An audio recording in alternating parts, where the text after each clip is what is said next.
Welcome everyone. My name is Amanda Williams and I'm here with Jim Zobel, and we are both historians here at the MacArthur Memorial. And today we have another topic for discussion. Now, when you think about battles in the Pacific War, you tend to think of maybe Guadalcanal, Okinawa, Leyte, Midway, Leyte Gulf. It was a very, very long and difficult war. There are many, many battles on land and at sea. And one of the lesser known battles, though, is the Battle of Morotai, which began on September 15th, 1945. Now, Morotai, 44. Yeah. Oh, I already got it wrong. September 15th, 1944.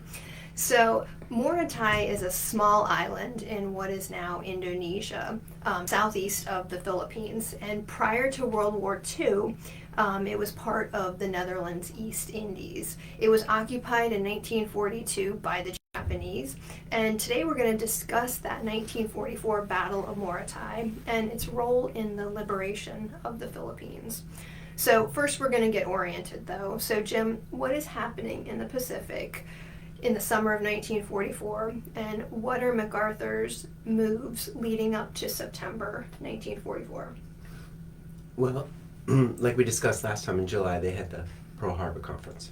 And that was right at the end of July. So you basically got August until they hit that time for Morotai. And so everybody's still figuring out, are we going to go to Philippines? Or are we going to go to Formosa?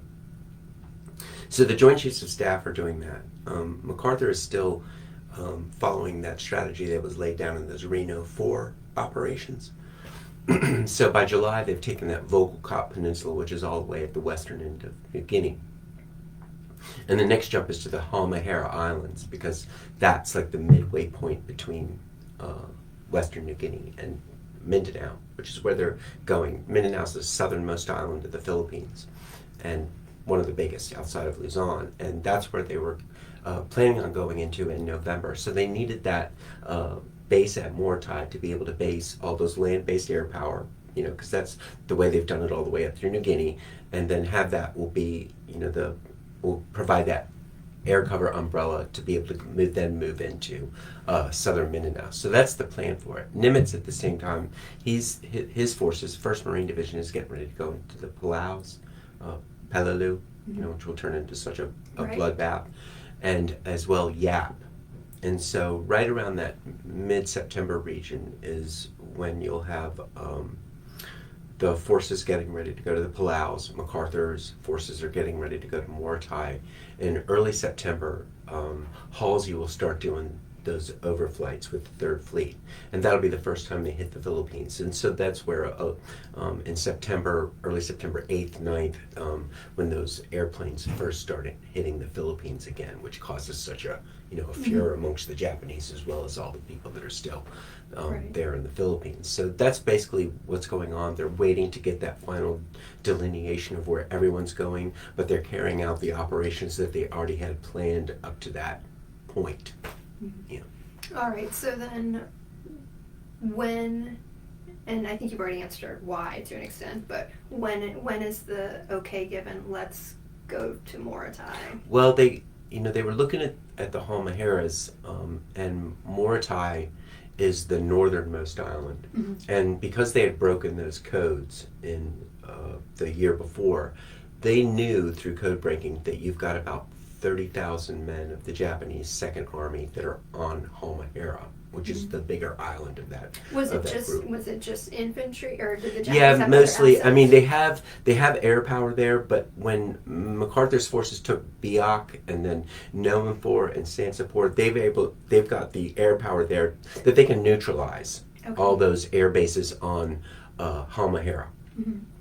They're not hitting Morotai or anything like that, but they're taking out all that air power there. And also, when Halsey does those flights, he'll have some, air power that'll hit those Halmahera, islands, making sure that that's all suppressed. But the thing is it's a major staging base. Whenever the Japanese would put out troops to go into New Guinea and whatnot, They went through there. They went through the Halmaheras. Okay. Yeah, they go the Philippines through there. And so the Japanese do want to hold that, but they don't put a lot of people into Morotai. They don't do a lot of defenses there. And because of code breaking, they know that. So they know that there's only about 1,000 Japanese on that island, and they can probably take that real quick, which is what MacArthur's always wants to do. Go to the weakest spot, and because you've got code breaking, it can tell you exactly where to go. So that's why they pick the island of Morotai, because they have some good landing beaches on the south of the island, what they call the Pitoi or Pito Bay. I'm not sure how they pronounce it. And whereas on Halmahera, there's really no good landing beaches, and so that it kind of fits the scale of what they want to do, as well. It follows the same pattern that they've been doing all along. Mm-hmm. So, how does the battle begin? Who are the major commanders involved, and what troops are doing the fighting? Well, they're going to use about 61,000 troops, but I think like 2/3 of them are like engineers, service troops, people that can build airstrips.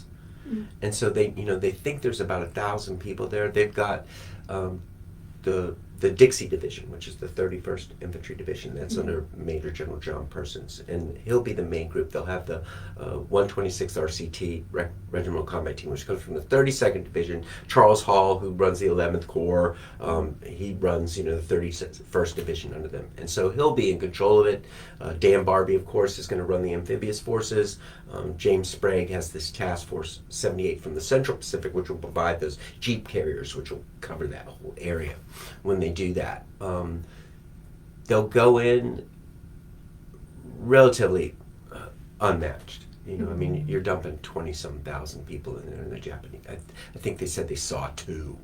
I mean, they kill hundreds, mainly because after they kind of take the island, the Japanese try to do a lift of all the people left on the island to move them to Halmahera, and they use barge traffic to do that. And when they did that, the American PD boats went in there and just wiped them out. Right. And so I think by October 4th, the Japanese are basically done. And they do what they did on Bougainville, where they didn't take the whole island, they just took a little area of it and then ringed it off with like defense network to keep the Japanese away. And that's what they'll do here. They'll use that southern part of Morotai, build all these air bases there, and then not worry about the rest. They'll set up a defensive perimeter after that. But the Japanese will try to keep sending barge traffic in there with nuisance troops, but they do patrolling every day, and so they're wiping out these people as they can. American troops completely? Yeah. Or they're not using any Australian? No, not on this one. They've been put into the air, because once they hit into Netherlands, East Indies, and they've left those Australian mandated territories, MacArthur's using all American troops after that. Yeah. Okay. All right. And so we know MacArthur goes ashore. There's pictures of him, and then there's pictures of him walking around. So when does he go ashore, and what are his experiences? Well, that day is the 15th. First day. Yeah, he rides the Nashville, which we've done the film on, the light cruiser under Commander Coney, and they go witness the bombardment at Galea, which is on Halmahera, and then the ship brings them to that Pitoi area, and MacArthur goes ashore with Barbie, with Hall, with Persons.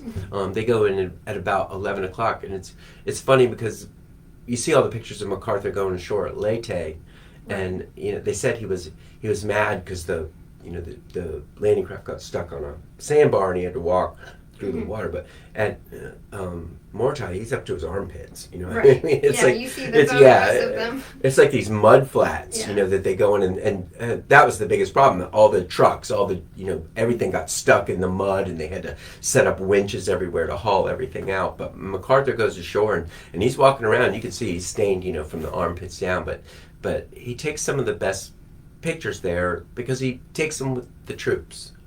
Right. And we have all those photos of him with all the 31st Division guys, and you don't see that in any other time during the war where he poses with all the soldiers there, and it provides one of the best shots of him. But he's there for a couple hours, and somebody heard him say that one step away from the Philippines, and they're waiting for me there. And then he got that look, as he looked off far into the distance, like he could see the Philippines, from Morotai. Well, that brings up the next question then, because when he goes back on the Nashville, a message comes from the combined chiefs who are having a meeting in Quebec, and they are asking, can MacArthur go to Leyte soon, quickly?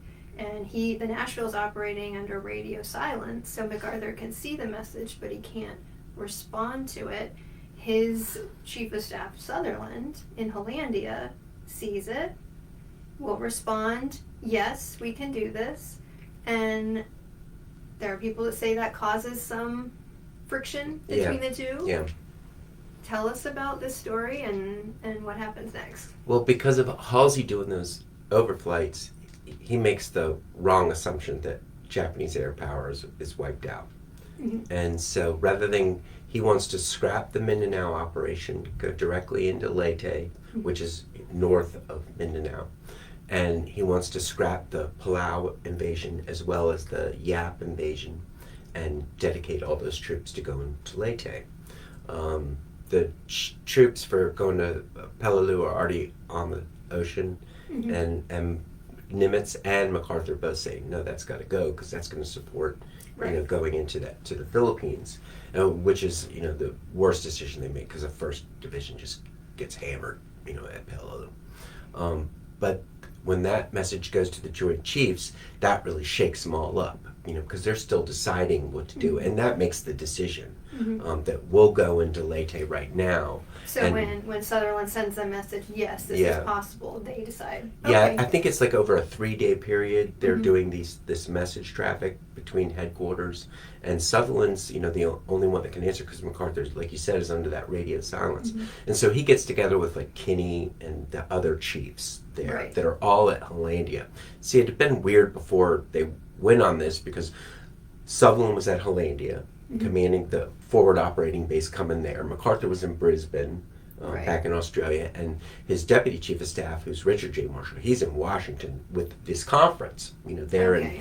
And so it's kind of like this command setup that, should be very easy, but Sutherland by this point is believing he's in control of everything, mm-hmm. Which we talked about in the Hollandia one that we did.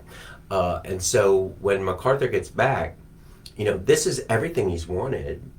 Right. Everybody knows they want to do. Sutherland made the best decision he could, but there's all these other matters going on with MacArthur and Sutherland because of Sutherland's girlfriend, who he brought to Hollandia. MacArthur had ordered her out of there. Sutherland doesn't think that MacArthur has any business telling him about, girlfriends or anything like that.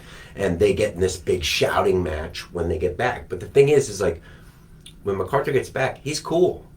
Nobody sees any problem. He's happy as all get out when they have the meeting, because he's like, let's go to Leyte and we'll go to Luzon at the same time. They have this mm-hmm. meeting, and all the chiefs are like, you can't do that. And he's like, all right, we're not going to do that, and everybody's like, oh, wow, he's greatly happy, Yeah.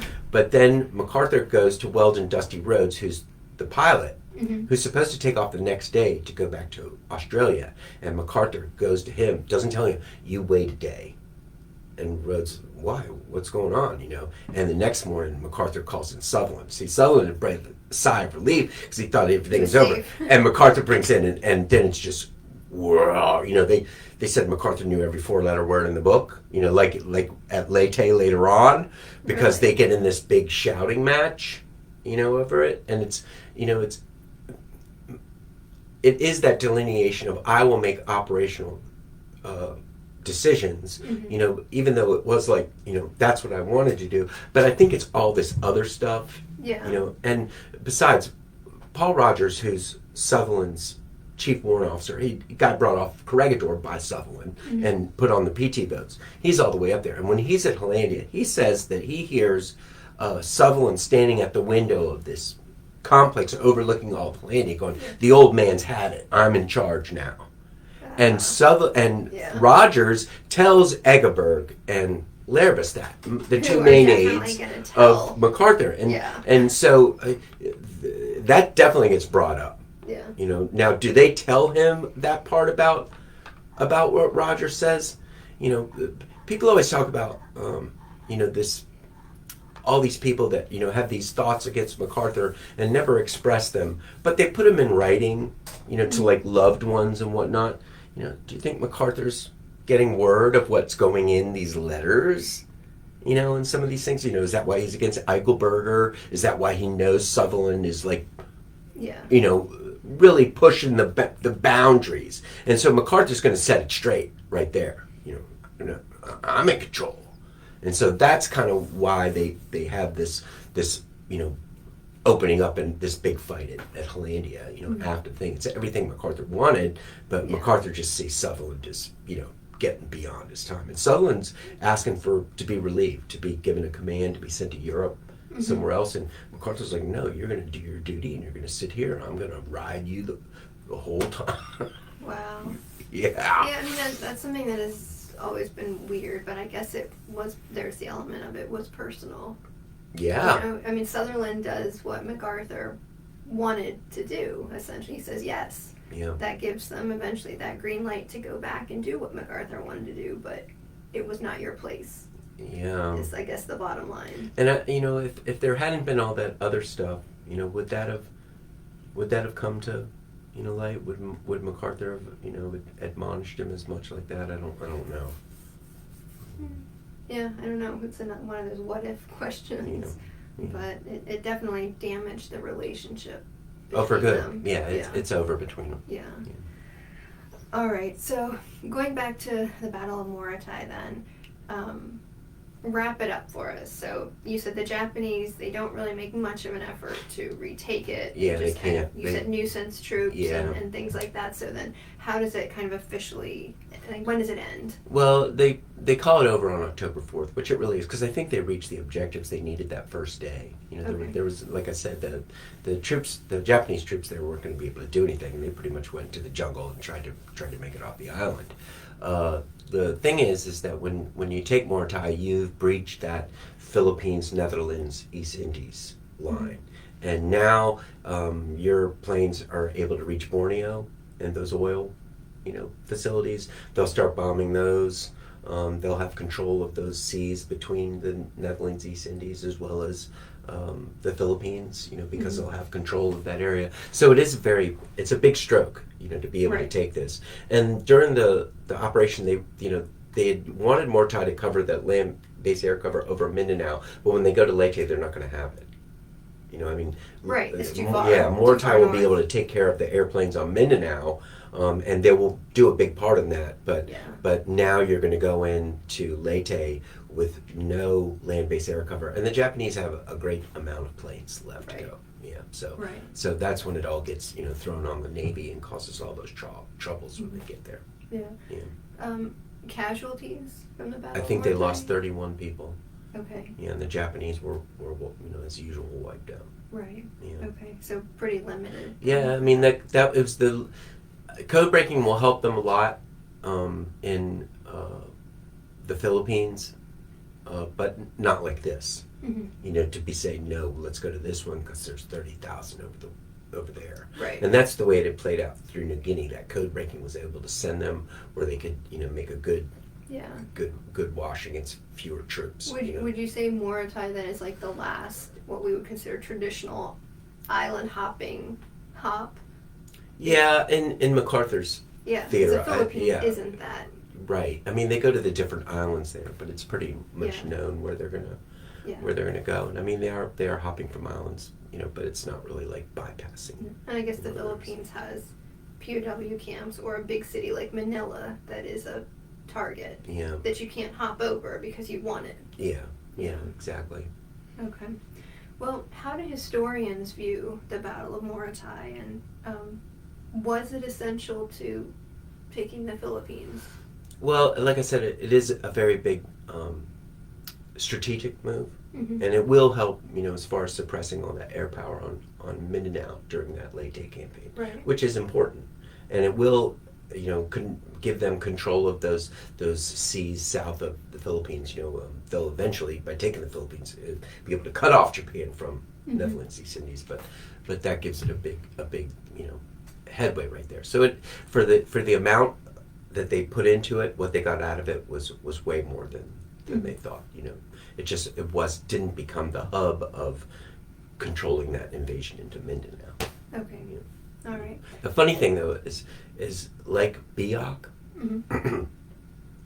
When they go into these places, all the islanders are like, don't go over there. Don't go to that area. That's where all the bad spirits live, And all the engineers were like, shut up, get out of here. And then they go over there and they all get typhus, or they all get like, Yeah. like that. You don't go there Should've because listened. it's a disease spot. It's like, Yeah. there are bad spirits there. Yeah. Wow. Funny how that happened. Yeah. So historians, I guess, view it as a successful operation Mm-hmm. and not a controversial. May not have done exactly what they intended it initially, but the plans changed and it then was still helpful. Yes. Okay. Yes. Any final thoughts about Morotai? No.